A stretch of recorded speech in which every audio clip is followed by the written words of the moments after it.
할렐루야. 또 한 주간 건강히 잘 지내셨습니까?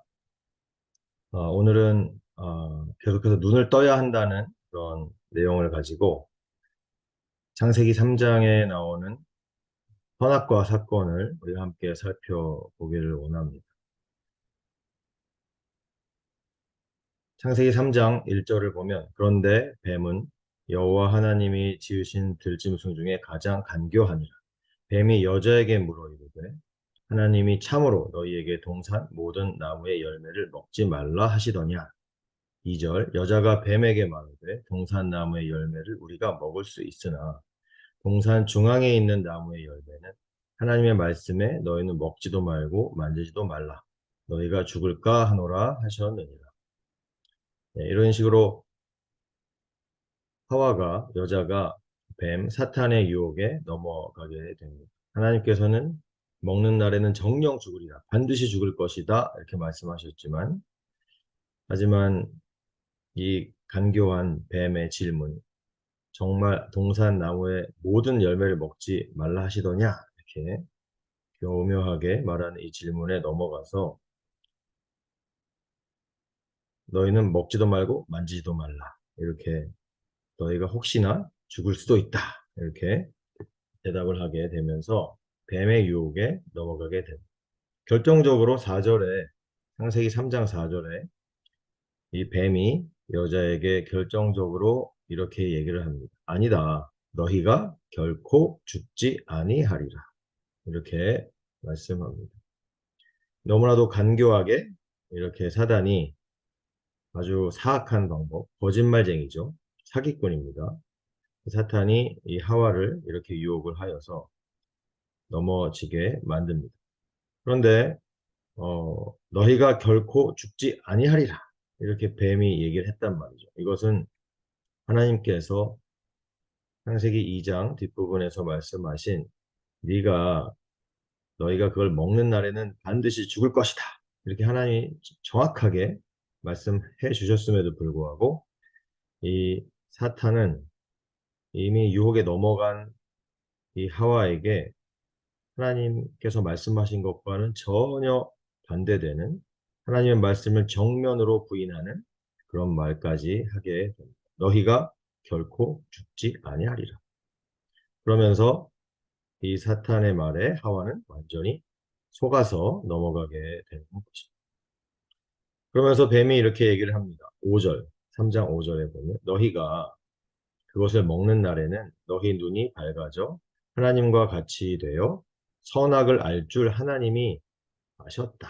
이렇게 얘기를 합니다. 뭐라고 얘기를 하냐면 죽는 것이 아니다. 절대로 죽기는커녕 오히려 너희 눈이 밝아질 것이다. 눈이 밝아진다는 것은 눈이 떠진다는 것을 얘기를 합니다. 그전에는 보지 못했던 것을 보게 될 것이다. 마치 하나님처럼 보게 될 것이다. 그러면서 하나님처럼 될 것이다. 이렇게 얘기를 합니다. 하나님과 같이 눈을 뜨게 될 것이다. 하나님이 보는 것을 너희도 보게 될 것이다. 하나님과 같이 높아질 것이다. 이렇게 이야기를 하는 것이죠. 아주 그럴싸해 보이는 사탄의 제안입니다. 사탄은 매우 매우 교묘하고 간교하게 하와가 가지고 있는 이 교만의 마음을 부추겨서 넘어지게 만들었습니다. 선악과를 빨리 먹어야 된다. 그래야지 너희 눈이 떠져서 하나님처럼 선악을 분별하게 되고 하나님의 위치에 서게 되는 거야. 그러면 너는 더 이상 하나님이 필요 없어. 하나님과 같은 능력을 가지게 되었기 때문에 너 스스로 생각하고 판단해서 살아가면 돼. 이제는 앞으로 하나님으로부터 완전히 독립할 수 있는 거야. 더 이상 하나님은 필요 없어. 이렇게 이야기를 하는 것이죠. 그러면서 마귀는 하나님이 없어도 너의 힘으로 모든 것을 다 할 수 있다라고 말을 합니다. 그러면서 하나님을 더 이상 의지하지 말고 너 스스로를 의지해라. 그래서 이 아담과 하와의 타락 이후에 선악과 이후에 모든 사람들은 자기 자신을 더 믿고 더 의지하게 될 수밖에 없는 것입니다. 그래서 우리가 오늘 생각해야 되는 첫 번째 중요한 것은 뭐냐면 그래서 인간은 선악과를 먹음으로 자기 스스로를 믿고 의지하게 된 것입니다. 하나님 중심의 삶에서 자기 중심의 삶으로 완전히 타락하게 된 것입니다. 여러분 중에도 그리스도임에도 불구하고 여전히 내 마음이 더 중요하고 내 기분이 더 중요하고 내 감정이 더 중요한 사람들이 있습니다. 예수님을 믿는다고 말하면서도 그리스도인이라고 말하면서도 여전히 하나님 중심이 아니라 내가 중심인 사람들은 내 마음이 제일 중요합니다. 내 기분, 내 자존심, 내 감정이 제일 중요합니다. 이거 건드리면 진짜 큰일 납니다. 이런 사람들은 전형적으로 하나님 중심의 삶을 살고 있지 않은 사람들의 모습입니다. 여전히 자기 중심의 삶을 살고 있는 것입니다. 사랑하는 성도님, 특히 이제 부모님 여러분, 예수님을 믿으신다면 다시 하나님 중심으로 살아가시길 주님의 이름으로 축원드립니다. 그리고 오늘 두 번째 우리가 얘기할 중요한 것이 있는데 오늘 창세기 3장 7절에 보면 그래서 선악과를 먹고 나서 그 어떻게 됐냐라는 것이 나와 있죠. 이에 그들의 눈이 밝아져 자기들이 벗은 줄을 알고 무화과 나무 잎을 엮어 치마로 삼았더라. 이렇게 이야기하고 있습니다. 눈이 밝아졌다는 것입니다. 아담과 하와의 눈이 밝아졌다. 드디어 눈이 떠진 것입니다. 그런데 이 선악과를 먹기 전에 기대하던 그런 눈이 아니에요. 무슨 눈이 떠졌냐? 무슨 눈이 밝아졌냐 하면 세상을 보는 눈이 떠진 것입니다. 하나님을 보고 하나님을 느끼고 하나님이 보시는 것을 함께 볼 수 있는 그런 영적인 눈은 완전히 감기어지고 물질적인 세상을 바라보는 눈이 새롭게 떠진 것입니다. 이것이 영적으로 너무너무 중요한 사건입니다.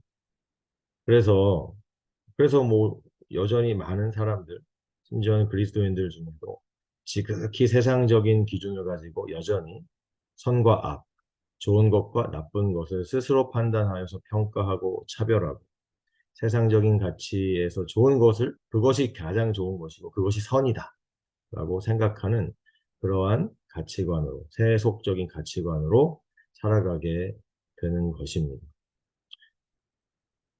우리 부모님들이 여전히 이런 가치관으로 살고 있다는 것이 문제다라는 것입니다. 우리 부모님들. 우리 다음 세대 자녀들에게 무조건 좋은 학벌, 좋은 직장, 좋은 성격, 바른 생활을 해야 된다. 탁월해야 된다. 부자가 돼야 된다. 성공해야 된다. 그리고 명예가 있어야 된다. 뭐 이런 것들 여전히 세상적인 가치에서 이런 것이 좋은 것이다. 라고 교육하고 우리 자녀들에게 그것을 목표로 인생을 삼아야 된다고, 인생의 목표로 삼아야 된다고 그렇게 가르쳐 온 것이 아니겠습니까? 사랑하는 우리 성도님, 특별히 부모님 여러분, 예수 그리스도의 이름으로 선악과를 먹어서 밝아진 여러분의 세속적인 눈을 닫으시기를 바랍니다. 그래야 우리 자녀들을 하나님의 눈으로 함께 바라볼 수가 있는 것입니다. 그래서 하나님께서 보시는 것을 함께 볼 줄 아는 영적인 눈을 뜨시길 예수님의 이름으로 축원드립니다. 아멘. 다음 주에 또 만나겠습니다. 안녕히 계세요.